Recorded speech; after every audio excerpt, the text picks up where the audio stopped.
whether China, the relationship with China is the most consequential for Americans, more consequential than any other bilateral relationship. I can understand why some of my colleagues decided to try to shift the question, because I think the answer is yes, unambiguously yes, undeniably yes. If the question had said, given us a multiple choice that said you could have collections of countries, then obviously you wouldn't say China, you would say enemies or adversaries or competitors. Indeed, I think, as Susan pointed out rightly, if it was open-ended, my answer would be the most important relationship is among Americans. And as Lincoln reminded us biblically, a house divided against itself can't stand. But in the world, which nation is the most consequential relationship for the US? China. Now, why is that the case? I try to explain that in my paper. Basically, China is one of the only two countries in the world where a leader can order an action that essentially erases the US from the map as a functioning country. So that's only China and Russia. That's why China and Russia will have a compelling claim on every president's attention for as far as we can see. Secondly, China is the only nation that poses a systemic threat to the US position as the global leader, architect, and guardian of the post-World War II international order, a post-war order that has given us 78 years without great power war, a historically unprecedented long peace. Third, China is the second backbone of the global economy. It's the manufacturing workshop of the world, the number one trading partner of most countries in the world, including the European Union and Japan. It's the supplier of the most critical items, including everything green and clean in global supply chains. Fourth, China is the largest emitter of greenhouse gases, accounting for more emissions in 2022 than the US and Europe combined. And finally, as I've argued, China is a classic Thucydidean rival and America's inseparable conjoined Siamese twin. That takes us longer afield into the argument as developed. But I would say, just in summary, China is, as I think is widely recognized by virtually every president or presidential candidate, every leader, every expert, every authority, as the most consequential challenge for the US going forward. And therefore, I think, while I like contrarian arguments, and I appreciated the effort of my colleagues to try to mount a contrarian argument, I even tried to ask myself if I could argue the other side of this case. I think in some instances, when you say the world is round, the world is round too. All right, thank you, Graham, putting it in the context of our presidential year as well.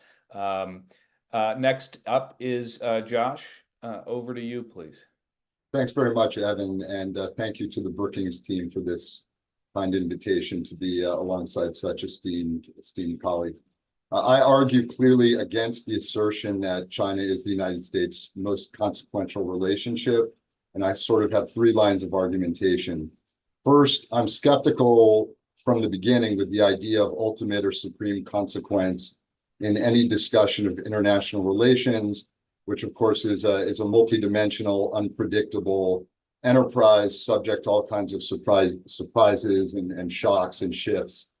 And particularly given the global reach of the United States and the global responsibilities of the United States, it's to be expected that the consequence of various relationships can shift over time, can shift on a month-to-month basis, a week-to-week basis. And I understand one byproduct of this is, or can be, a lack of strategic focus by the United States. But on the other hand, given our reach, given our position, and given our global responsibilities, I think we have to embrace as broad a view as possible. For one reason, to avoid the strategic hazards that can sort of pop up unexpectedly, and no less importantly, to be able to seize the strategic opportunities as they present themselves. Second line of argumentation is I'm not just being provocative. I do believe there are other countries that have a legitimate claim to be as consequential for the United States as China, for both general and specific reasons. Starting with the specific, although my co-panelists and I pointed out a number of areas across geographical scope, across dimensions where the US and China the relationship encounters strategic friction, it is my belief that that friction is most pronounced in the Western Pacific, in our relative positions in the Western Pacific, in our aspirations for the Western Pacific. That's where the friction is most intense. That's where the strategic incompatibility, if you will, is.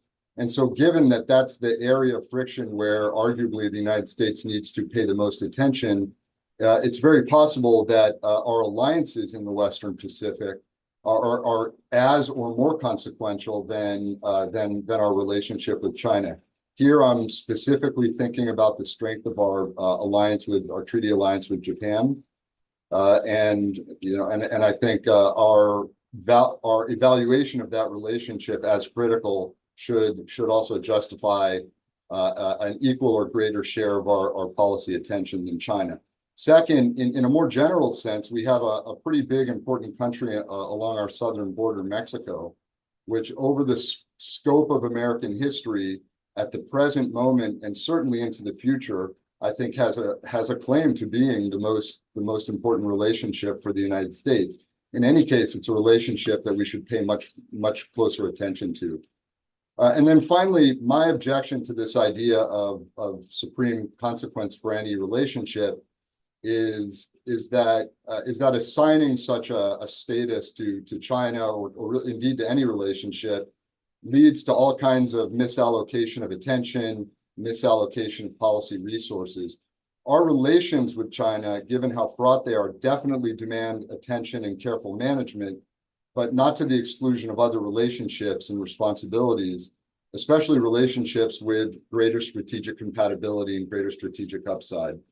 One more sort of side comment related to this idea of consequence is this notion of that's ever present in the discussions of US-China relations, and that's this concept of interdependency, which I also believe has no real staying power and is not meaningful in the debate. To me, this idea of interdependency is more a statement of aspiration on some people, a statement of hope. It's not historical analysis. One might not like the idea of decoupling or de-risking. One might be able to argue against it for all kinds of reasons, cost, risk, and so on and so forth. But to raise the banner of interdependency, to imply that decoupling is not conceptually possible, that to me it seems misguided. Total decoupling is not only possible, I believe it could happen much more rapidly than many people understand and appreciate. And more importantly than that, it seems to be a path that we are currently on. Thanks very much. Thank you, Josh. Elizabeth Economy is next in line. Liz, over to you, please. Thanks, Evan, and thanks to Patty and Ryan and Emily for inviting me to be part of this really fun and interesting panel. So look, I think when anyone first hears the question, is the US-China relationship the most consequential relationship for America in the world? The natural reaction is to say yes. After all, China is the largest trading power in the world. It boasts the largest military, and it's the largest contributor to global climate change. We describe it as the US's pacing challenge. How could the relationship between the two largest powers in the world not be the most consequential, as Graham and Susan argue? But I think if we take a step back and deconstruct the proposition, we may end up in a different place for a couple of reasons. I think first, it's important to distinguish between impact and relationship. Impact doesn't equate with relationship. I think relationship implies a level of engagement, a level of back and forth between actors. Impact is simply that, an effect that one actor's actions have on others. So let's stipulate up front that any number of China's actions are highly consequential for the United States and indeed for the rest of the world, whether we're talking about China's impact on climate change or on Indo-Pacific security or about its management of COVID-19. In this sense, we all know that China shapes the world in which everyone lives in a profound manner. But this impact is separate from the US-China relationship, how we work together or do not, and how that relationship then affects each of our behaviors. And that leads to my second point, which is that the state of our bilateral relationship ultimately determines very little of how each side pursues its respective aims. We have, in fact, very little influence on what Xi Jinping and the rest of the Chinese leadership elect to do. Over the past few decades, whether our relationship with China was good or less good, for example, did not affect China's choice on supporting Russia, on pushing forward with its sovereignty claims, on IP theft, or even arguably on its climate policy. You know, even when President Obama and President Xi worked together to jumpstart the Paris Climate Accords, which, you know, I cite in my paper as an example of the two sides coming together, frankly, much of the real reason that China moved on the issue was because emerging economies brought pressure to bear on it to do more. So when I think about the most consequential relationship for the United States, I think about where the United States goes when it wants to move its agenda forward in the world. And here it goes to its network of allies and partners. And yes, Graham, I did expand the definition a little bit, but if you look up the word bilateral, you will see that it doesn't have to be equal on each side. So I take it that I am allowed, in fact, to say one side is China and the other side is our network of allies and partners. And if you look back across the past 3 US administrations, I think as the US has pursued its foreign policy, we turn to those countries who share our values, our interests, and our priorities most closely. For Indo-Pacific security, we have the Quad and AUKUS. Support for Ukraine is rooted in our democratic allies, and all of our major economic and technology initiatives, the Indo-Pacific Economic Framework, the Partnership for Global Infrastructure and Investment, and the US-EU Trade and Technology Council are with our allies and partners who share our commitment to good governance and high standards. And if we don't have them with us on these initiatives, they will not succeed. Again, this is not to say that China doesn't matter. What China does matters enormously to the United States. But for now, when the United States is in a figurative foxhole, it doesn't want to be there with China. It wants to be there with the UK or Japan or Australia. Thanks. All right. I want to be in the foxhole with this group right here. I can tell you that with confidence. All right, Susan Thornton, please, over to you to round us out on this initial round. Of course, I would be the one not to unmute myself. I'm really troubled by the image of the U.S. being in a foxhole, because sometimes I feel like that is very close to the sensibilities that I feel from a lot of my fellow Americans at the moment. I guess what I would say is I really struggled with this question when it was posed to me, and probably in the same way, you know, that Graham did. I thought, well, you know, what other country would I name possibly? And I do think that, you know, as I stated in my paper, the real problem and the real focus area for America right now needs to be on our domestic situation, our domestic politics, because I think foreign policy flows very much from that. And I think we are not really in a position where we have a full-blown consensus on what the U.S. purpose and mission is in the world and where we're going. And so I think a lot of our trouble right now is coming from that place. And so we should focus more on that. And I talked about the relationship of the U.S. government with its own people as being paramount. And I still believe that. But certainly if I'm going to pick a country, and since I did foreign policy for all of that time in my life, you know, that this is where I lived, I really don't think I could, in all honesty, come up with, and I went through the whole list of that has been mentioned here, you know, Mexico, India, allied relationships, but there's really no other single country relationship, or frankly, even collection of countries that, you know, I can think of that's really going to have a bigger impact on our future, on the future of American citizens than China is. And so, you know, whether it comes from the fact that the two are, you know, the US and China are the two biggest economies. The US, by the way, has basically set out the architecture of a global economic system in which all countries are interdependent. And unless we decide we want to dismantle that entire system, which I certainly think that we should not do, I think it would give rise to great dislocation and regression in the international system and in America, then I think we are going to be interdependent with China, since we're the two biggest economies in a global economic system. There may be some retrenchment going on in that global economic system, but I don't think that you're going to really want to see the retrenchment of that entire system. And I think that's, basically what we would be talking about. We have the two biggest militaries in the world, and they're constantly bumping up against each other. And, the Chinese, as its footprint grows and as its military power grows, it's going to want to carve out a more protected security space for itself, basically. And I think Josh mentioned the Western Pacific. That's where we see the two bumping up against one another. And China's actions in this space and the US actions in this space are going to have consequences, potentially very dire ones. And I think I'm probably with Graham in thinking about the impact of the US-China relationship and China on the US being ultimately one of whether or not we end up in a hot conflict. And I see that as, at this point, if the trajectory doesn't change and nothing happens, I see it as likely to happen in the next 50 years or so.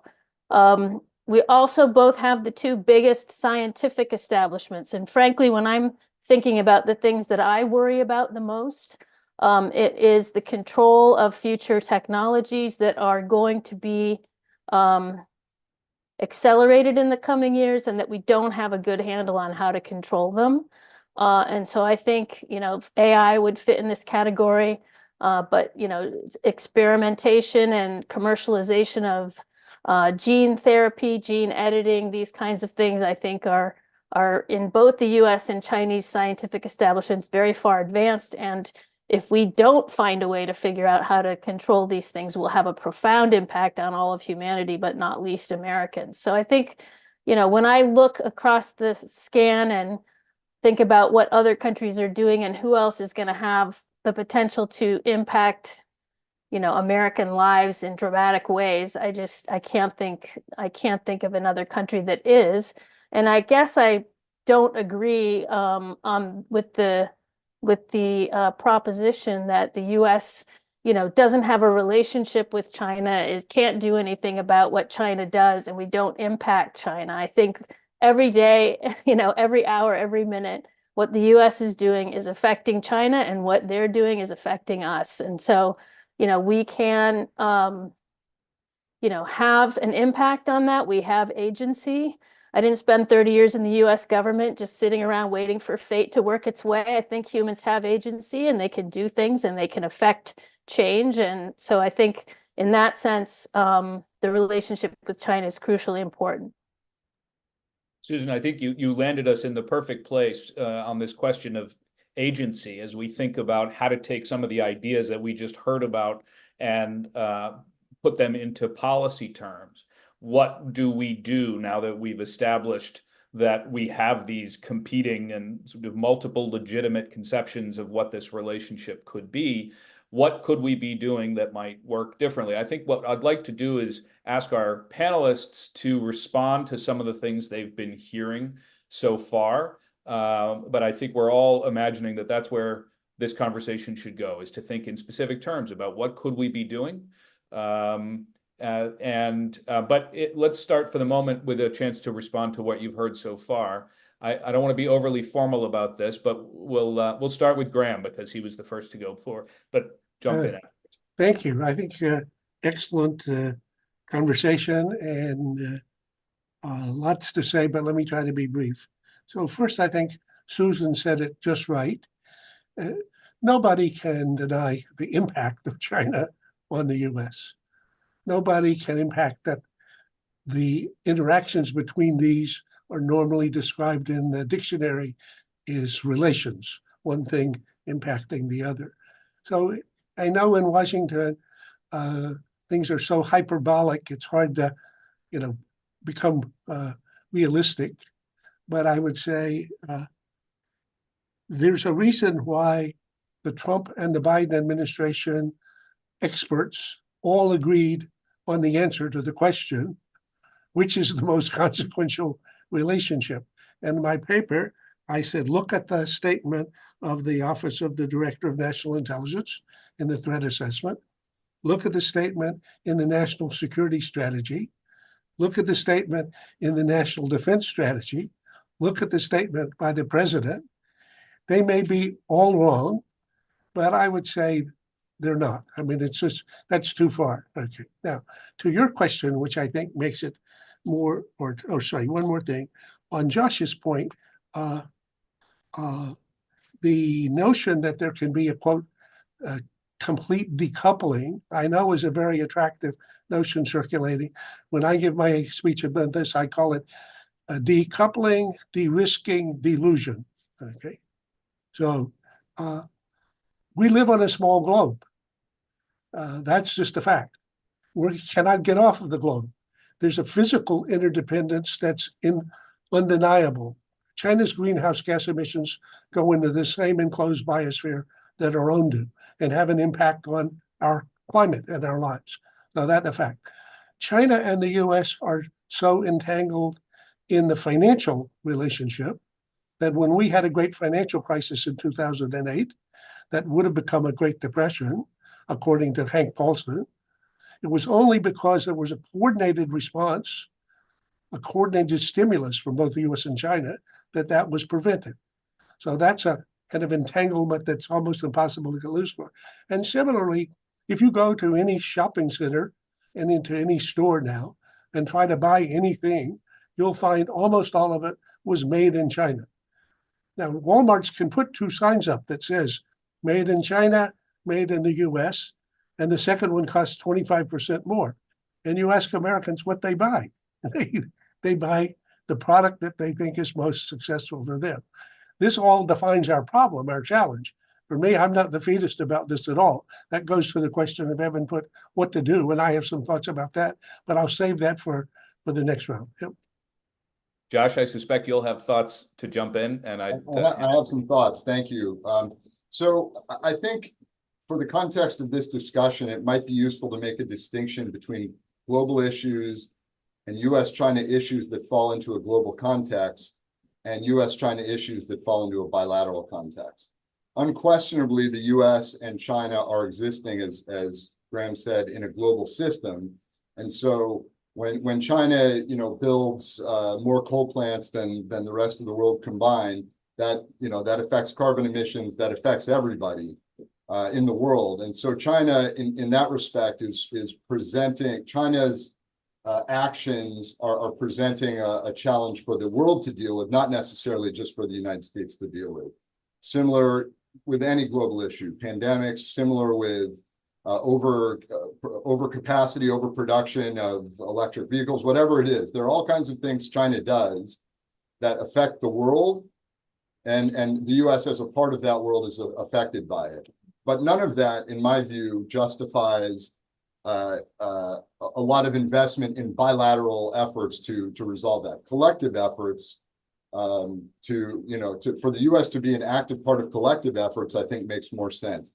Now, in the bilateral context, as Susan mentioned, it's true, the US and China, by our actions, by our inactions, are shaping each other's actions and reactions to some degree all the time.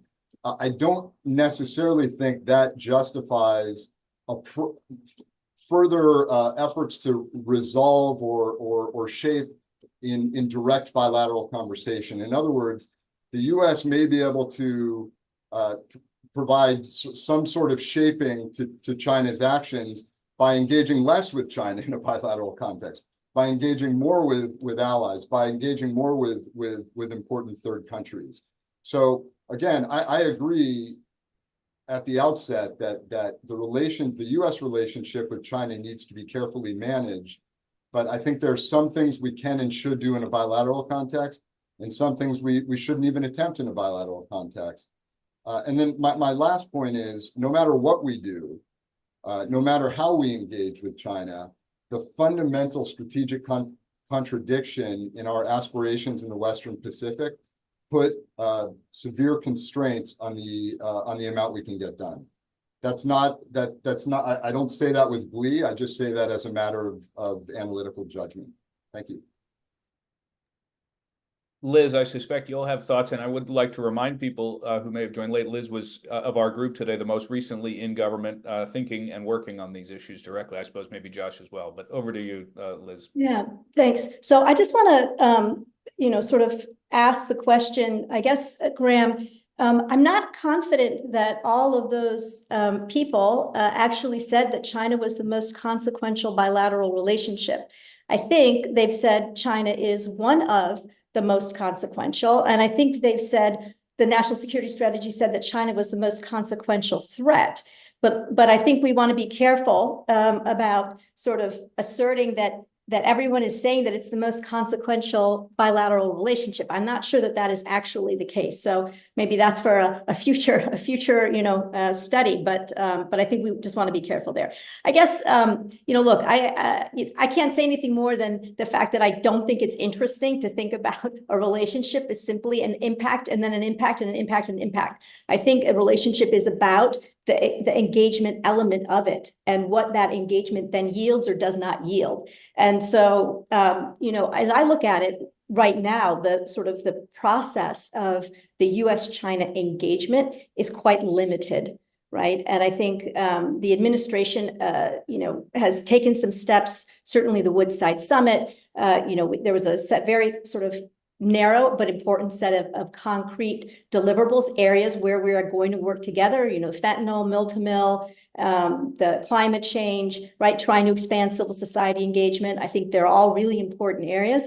But overall, I mean, compared to the range of engagements that we have with our allies and partners, honestly, the relationship with China pales in comparison. Moreover, I think as we look at sort of the trajectory of the quote relationship, we have China. I think there's not only the de-risking and decoupling element, and let's not forget that China is the initiator in the de-risking decoupling, right? With Made in China 2025 and certainly dual circulation, which is all about, trying to ensure that the US is more dependent or other countries are more dependent on China's economy while China insulates itself from the pressures of the global economy. But I think if you look at that de-risking process, I think that's one, but also the fact that we're at a point now where the two countries are really beginning to support completely alternative sets of multilateral arrangements.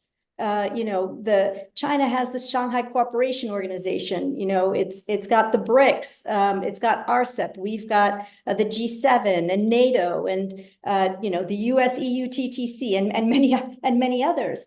And so I think that process actually is causing the relationship, it's fraying and it's becoming more and more divergent, right? Based on a lack of common values and priorities and interests. Again, that's not to say that we shouldn't come together, that we shouldn't try to find areas of common ground and common purpose.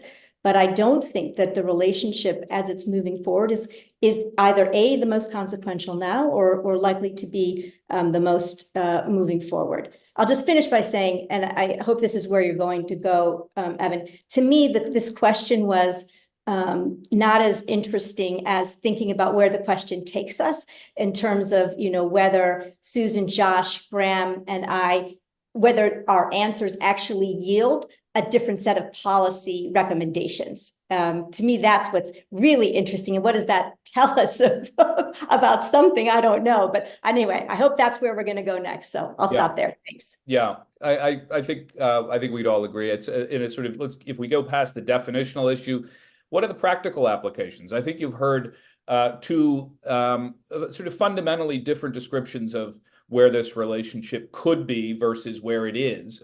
Is it a delusion to imagine reducing or thinning or decoupling? Is it in fact to our advantage to do those things? Is it to our advantage, in fact, to make it as robust as possible, despite all of the problems that we have in it? Susan, I don't want to lose your contribution to that second round there. But maybe I'll make it quick. Well, I was just going to go back to this question of the consequential nature of the relationship. And one of my criticisms of, frankly, American foreign policy the entire time I was in government, and still is that we have a terminal kind of inability to prioritize and to put resources against the important problem as opposed to the urgent problem. So I think, I mean, I am also one, Josh, who shares with you the aversion to kind of hyping, you know, one relationship as the most important. But on the other side of that coin, I do appreciate that it is an effort to try to take the very unwielding US government and focus, you know, focus its attention on something that's actually important, as opposed to getting distracted by all kinds of urgent matters that come up. And I mean, we see just even in the recent period, and a perfect example of this with what's going on in the Middle East. So, you know, I think that you can criticize people focus, you know, Tony Blinken saying this is the most consequential bilateral relationship. And I think he has said that at various times, even recently, Liz. You know, but I do think it's a responsible thing to try to articulate to the American people what's important. Secondly, I do worry about the, and this is kind of contradictory to what I just said, but you do worry about the sort of over focus of resources on this relationship. And I've seen that happen too. And I think when we talk about, you know, in the past, all the dialogues, this is the common criticism, right? About all the communication between the US and China, we focus too much of high-level government attention on talks where we didn't get anything out of it. I mean, so you have to guard against sort of both sides of this. But I do think, you know, it's very important, and I think for all the reasons that have been laid out in the papers and mentioned by Graham and me, that, you know, there has to be high-level focus on the US-China relationship. Now, the second part of the question is what should be done, and I think what you're hearing is, you know, there's one part of Washington maybe that thinks that we should be driving toward a new Cold War, frankly, a division into two blocks. Some people would say that China's doing that. Some people would say that the US is doing that by creating these new structures and emphasizing the G7 over the UN or the G20, et cetera. But whoever's doing it, there is a sort of a driver toward the division of the global system into now two blocks, and we'll get to relive the Cold War, which I lived through and I'm not looking forward to.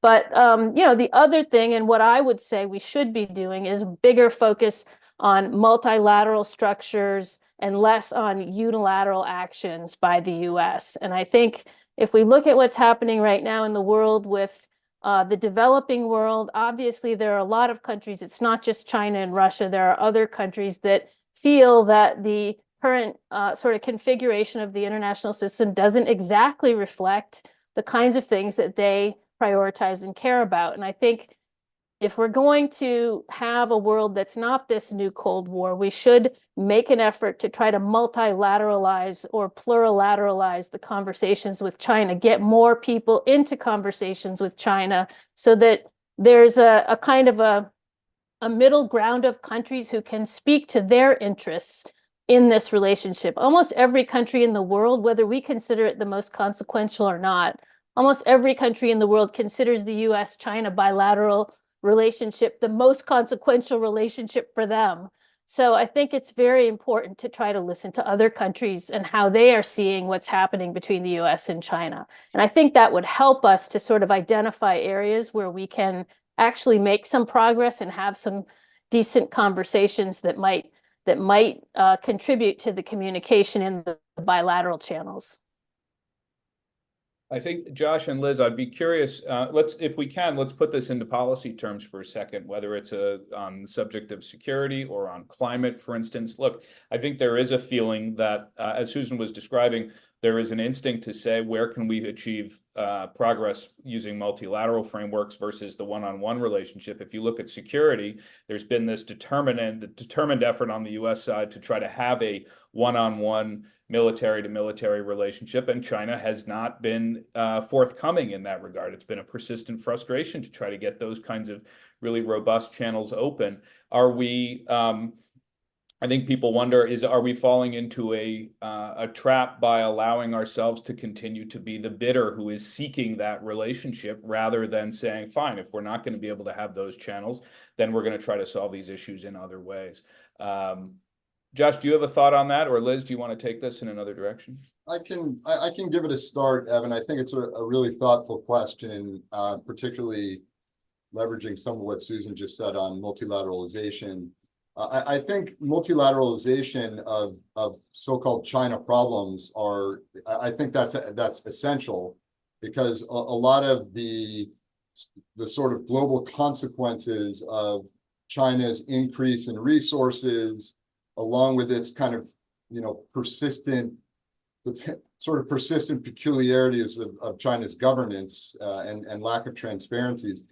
I think that only lends itself to sort of a concert of other countries echoing the same concerns the U.S. has. So I think that's essential. I agree, and we should continue to do more of it. And I think the United States has been attempting to do that through many administrations. On your question, Evan, about sort of appealing in bilateral channels for more transparency or more conversation, I don't see it as particularly effective. I think one needs two to tango, and China, for its own peculiarities of governance, it doesn't have the same attitude toward transparency that we do. That notwithstanding, I think the U.S. attempting to have these kinds of conversations is instrumental for bringing our allies and partners on board with and having them sort of speak to China with similar concerns. Yeah, Liz, I mean, would you like to weigh in?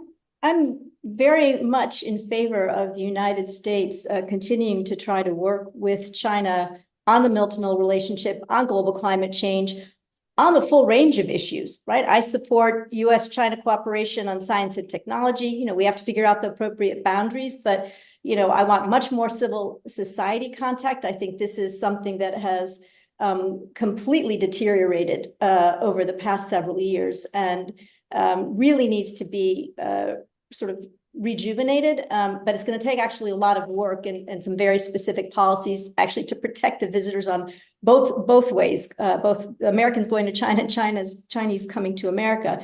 But I think the point here too is, I think, Josh is right. It does take two to tango, but we do need to persist. And the challenge, I think, with multilateralizing, which is, of course, very attractive, is that if it's with our allies and partners, China often then says, when they're arguing our point, that they're just acting as agents of the United States, right? So they don't actually grant Europeans agency when the Europeans are basically saying what the United States is saying. So yes, of course, in all multilateral forum, I think in the United Nations, I think the U.S. has become much more engaged since the Trump administration has reverted much more back to a much more proactive role in the UN and using the UN to greater effect. So I think that's all good and important, but fundamentally at the heart of all of it, I think Josh is right. It takes two to tango. China has to want to engage.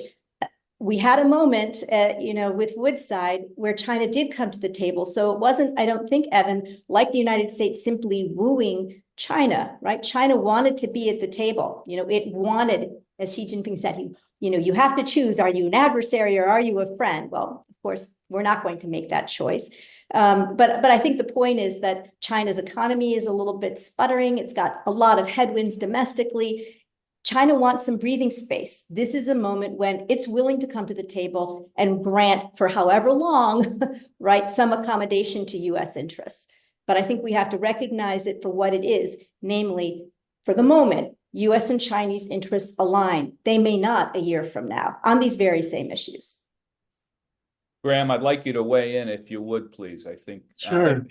I'm afraid you're going to find some areas of agreement here, so we have to be careful trying to make sense of all this. So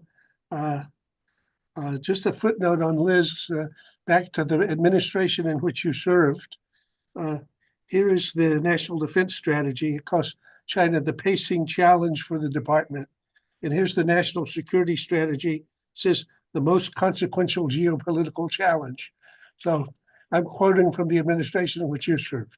I know, but that's not the same as saying it's the most consequential relationship, Graham. I use those statements in my paper. I agree with that. Okay, if you want to switch to a different topic, relationship, then we have a different argument.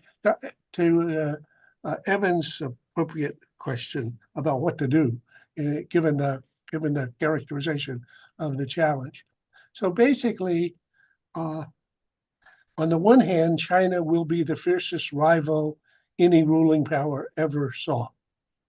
It has been for the previous generation, and it will be for the next generation. So that's half of the problem. The other half of the problem is the objective reality of a 21st century in which we live on a small globe. So we breathe the same air. We're impacted by the same climate and greenhouse gas emissions. We have nuclear arsenals, which is Ronald Reagan, for whom I worked happily, rightly said, creates a partnership, in effect, between the two leaders to avoid a nuclear war of which we would be the first victims.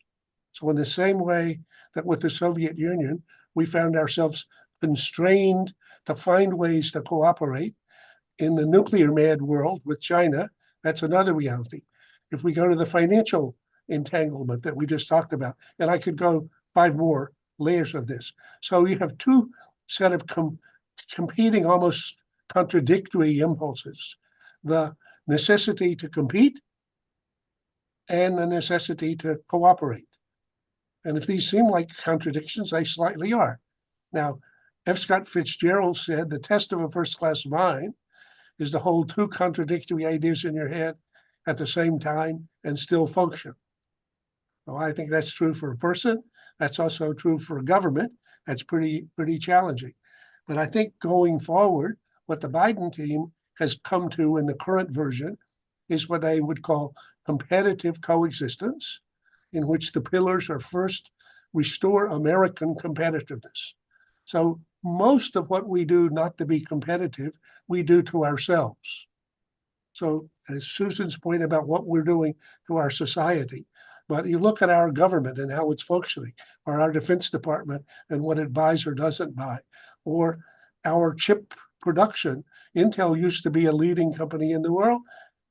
Terrible management has led it to being a laggard which needs public subsidies in order to survive. So shame on us. But there are other great companies that continue doing that. So American competitors first. Secondly, alliance system. What's been done to build the alliance in the Western Pacific, as Josh pointed out, has been unbelievable. Now, a lot of that is thanks to China's assistance, because the more threatening they are, the more interested countries like Japan and Australia and South Korea and even India are for having some counterbalance. But again, that needs to be played artfully, and it has been played artfully. And then I think the third component of this is, Susan knows better than any of us here, is thick diplomacy, which is about engaging in order to prevent misunderstandings, miscalculations, misjudgments, that is some third party's provocation or incident or accident that could drag us to a conflict that both parties know they don't want. So why an event like the Woodside, the San Francisco summit, was so important, and I give President Biden great credit for this, in the middle of a campaign where he's getting hammered and in which there's no political advantage in the world to being nice to China. There's only an advantage for bashing China.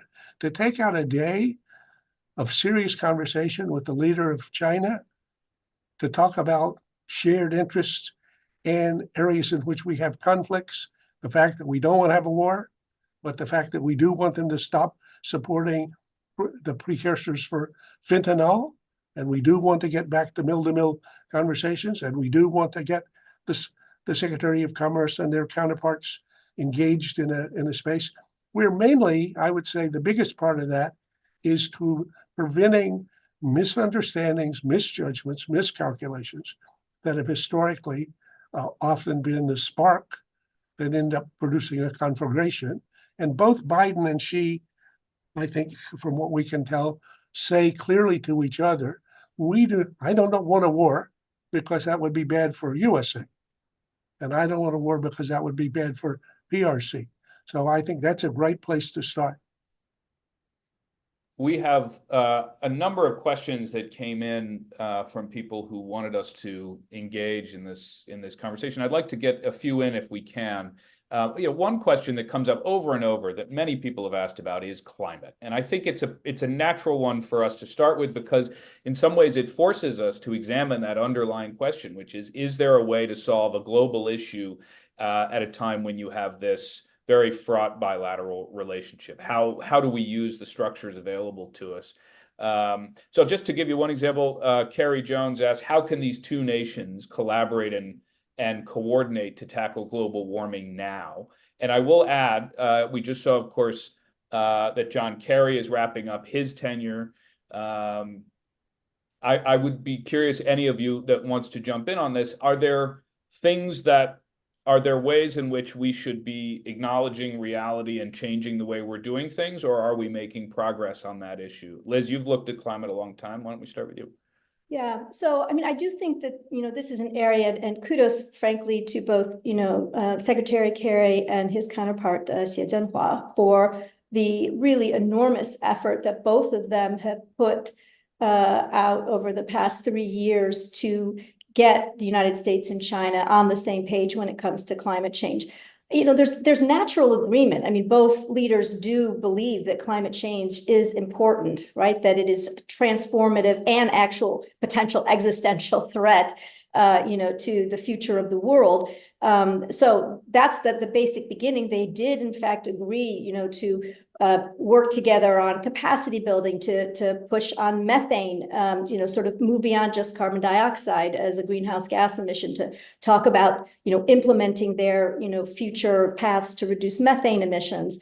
They want subnational cooperation. So California has long had and continues to have a very robust engagement with China on climate change and on air pollution issues more broadly. So I think there are definitely pockets of cooperation, but if you read through the sort of agreement that has come out of various meetings between Secretary and Xie Zhenhua, I think you find that a lot of it is based on the promise of working groups working together and moving forward. So the actual tangible results of this cooperation remain to be seen. I would like to be hopeful about it, and I hope they do produce, actual results. I think it's, you look at China, it's what really matters is what China does, and what really matters is what the US does, right? So in the end, the cooperation is one element of it, but it's much more important fundamentally that each country does what it needs to do to reduce its emissions. And, China's been very good about promoting the use of renewable energy, but at the same time, it has been going gangbusters in the development and implementation of new coal-fired power plants, right? So it's, emissions are now between 2 and 3 times as, much as that of the United States. And so I think that's what we have to look to, right? What is the US doing? What is China doing? And how are we embedding, right, the climate change issues in our economies as we move forward? So I think I'm glad to see the potential for real cooperation. I hope it translates into something as meaningful as possible. But in the end, what really matters is what each country does. Susan, did you want to add something? Yeah, can I just, I mean, I think it would be absolutely fantastic if the US and Chinese scientific communities came up with a completely new energy form that could, through that cooperation, just make this problem go in a different direction. But in the meantime, I really think that what we're going to see is sort of parallel efforts. It's not really cooperation. It's more like we should both in parallel be doing what we should be doing. But the most important thing is that we not be at odds, because when we're at odds, then other countries will hide behind our disagreement. The most important thing about, say, the joint statement before the Paris Accord was that it showed that the US and China were both serious and both behind this, and we were both on the same page. Other countries couldn't hide anymore between US or Chinese, disagreements over developing country versus developed country, et cetera. It was much harder to sort of hide and do nothing. And I think the US and China important piece of the climate kind of action is to show that we're both serious, both together on the same page, and not going to sort of stand for other countries not doing their part. And when we're at odds, it's easy for other countries to stand aside. A question in the security realm that may be of interest to Graham and Josh. This is Evan, can I do 1 second on please the go ahead. climate? Yeah, go right So ahead. I think while we're almost about to agree here, let me just remind us of an uncomfortable fact. As I've written in the West's green future is red. So the greener we become over the next decade, the more dependent we will be on China. So 70% of all things green are made in China. That's called solar panels, EVs, batteries, wind, so the whole caboodle. And as these now are potential for solar, basically they've now dominated. If you take the supply chain for it, they've dominated the whole piece. So I think this will actually, on the one hand, while we need to cooperate in the space, will unfortunately become an area of competition as well. A question from Jesper Thompson, who's an advisor at the Danish Defense Ministry. Is China really a systemic threat, which would imply that it wishes to upend the current international system? Would a systemic challenger be a more apt description? And I would add, just for anybody who wants to take this on, how much, if you set aside the definitional issues, this question of it being a systemic threat, is that a productive new phase in our analysis to the degree? I just give a small footnote part of this. So Lee Kuan Yew, world's best China watcher, world's best Xi watcher until he died. I asked him this question. I said, are she and his colleagues serious about displacing the US as the predominant power in the Western Pacific in the foreseeable future? And he had a way, when you would ask a stupid question, of standing back and smiling a little bit, and his eyes got wide, and he said, of course, why not? Who could imagine otherwise? How could they not aspire to be number one in Asia and in time otherwise? So I would say that's systemic, at least in that space, for the foreseeable future.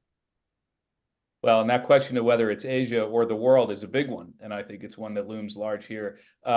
Liz, you have your hand up. Josh, do you want to weigh in on this too? I'll take a shot, Evan. Thanks. To the question of systemic threat, I think it depends on which system we're talking about. Is China, as it currently acts in the world, a threat to the global trading system? It absolutely is. Is China at present a threat to the global environmental system, the global ecosystem? It absolutely is. Now, I think when people talk about systemic threat, they're often implying some sort of an ideological component to that. And I think, politically it is useful, given the enormity of the challenge that China poses to all kinds of systems. It's useful shorthand to describe China as a systemic threat. I believe, or challenge, to me, it's two shades of the same question. To me, the only way China could be a systemic threat or challenge in the way people describe it is if China's system had any kind of appeal beyond China, which I believe it does not. That may have been different in 2015 and 2016, 2014, when China's economy was going gangbusters, and the implication that this growth at all costs model was sustainable. It could have been seen as a systemic threat at that time. Now, I don't even think that that's a persuasive system to be promoting with anyone, including most Chinese people. So to answer the question, I don't see China as a systemic threat or challenge. Thanks, Josh. Liz, over to you. Yeah, I definitely see China as a systemic challenge in two different ways. I think one, as we've been talking about, ways that actually China doesn't intend to be a systemic challenge, areas like, climate change or pandemics, areas where by virtue of the way it's developing or the way that it's political economy works, right, its lack of transparency, it ends up being a systemic challenge. But I think more to the point, Xi Jinping talks a lot about leading in the reform of the global governance system. And I think whether you're talking about de-dollarization or you're talking about issues around cyber sovereignty, internet governance, or basic human rights, the premise that you don't have individual rights before you have economic development and security. I think he brings a fundamentally different conception of the international system to the one that the United States does of international order. Not to mention the fact that he wants to eliminate the U.S.-led alliance system, and I think there are any number of ways in which Xi Jinping wants to transform the international system. I think he's a transformative, change agent. So I don't think there's a question about this. Just read what he writes. I think we have just a couple minutes left, but I do want to address one theme that is in the questions a lot, and that is the question of Taiwan.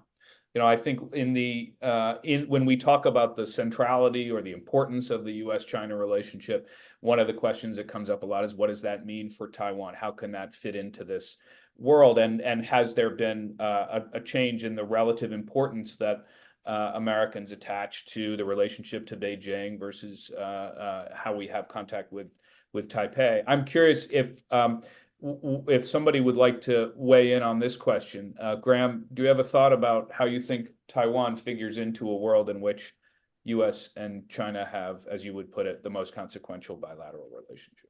So, yes, thank you. It's hard to be brief about it, but I would say we should start with the good news. So when the U.S. and China established relations, or first opened the conversations, Taiwan was a big issue from the Chinese government's perspective. And somewhere between Zhou Enlai and Kissinger was developed this wrapper of strategic ambiguity in which a problem that was totally irresolvable. Well, there's no doubt there's irresolvable differences between the American view, the Chinese view, and the Taiwanese view. Totally irresolvable did not mean unmanageable. And actually, the framework has allowed 5 decades in which people on both sides of the straits have seen greater improvements in their well-being than in any equivalent period in their history, and also in the Asian region. So I'd say the first thing is something's been working. So in general, my principle is, if it's working, don't screw it up. Okay. Secondly, the dynamics are changing and the trend lines are changing. And Xi Jinping seems impatient from time to time. And maybe some other parts of the people in the mainland are impatient. But I think the challenge for statecraft here is to find some way to repackage this yet again to maintain a situation in which history decides. So one of the nice lines in the declassified conversations between Kissinger and Zhou Enlai when the relationship was just developing, would for occasionally when they would get to a stopping point or an irresolvable point, they would say, well, let history decide. So I would say going forward, I would look for another 10, 20, 30, 40, 50 years, which we see how Taiwan behaves and performs, and how China behaves and performs, how the U.S. behaves and performs. I'm confident enough that free people in an open society will be more successful in competing over the long run than China's party-led autocracy. So I would hope we keep it going. Yeah. Susan, just in our final minutes, I wonder if you would share some thoughts on what you've heard, and then I'll close this out. Yeah, I'm so glad that somebody asked about Taiwan, because I was thinking I would have to bring it up if nobody did. So, I mean, this is the reason why I think if we're not, it's one of the reasons why the relationship is so consequential. And it's one of the reasons why, maybe the reason why I say that, if not managed carefully, we will end up in a conflict between the US and China. So I think the US overwhelmingly has responsibility and has shown responsibility on this issue ever since the end of the Chinese Civil War that left us with this situation. And I'm not sure it can be managed well, Graham, for the foreseeable, 50 more years, but that would be great. And it's going to take a lot of attention, skill, and careful management to get us there if we're going to get there. So I think that in and of itself shows, how much we're going to have to be engaging with China, if nothing else. 万事不求人，私人助理、私人顾问时代来临了。六度万事，万事相助，超强博士群不断奉献专项服务，信息、财经、健康、文娱、教育、旅游、消费、科技、美食，让您的生活品质全线升级。六度世界现在体验，请去3w.6度.world。限时免费期间，全体注册网友免费使用付费版的高级功能如下：支持论坛搜索，免费画图。第一步，点击右上角最左边的机器人符号开始对话，像图片中红框中的那样。第二步，如图选择六度万事，我们未来将推出更多的 AI 供大家选择。然后就可以与六博士悄悄畅谈了。还支持论坛内部信息搜索哦。您还可以让六博士做你的助手，帮你绘制漂亮图片。最后可以点击添加好友进来，一起与六博士工作。一起来3w.6度.world尝试吧。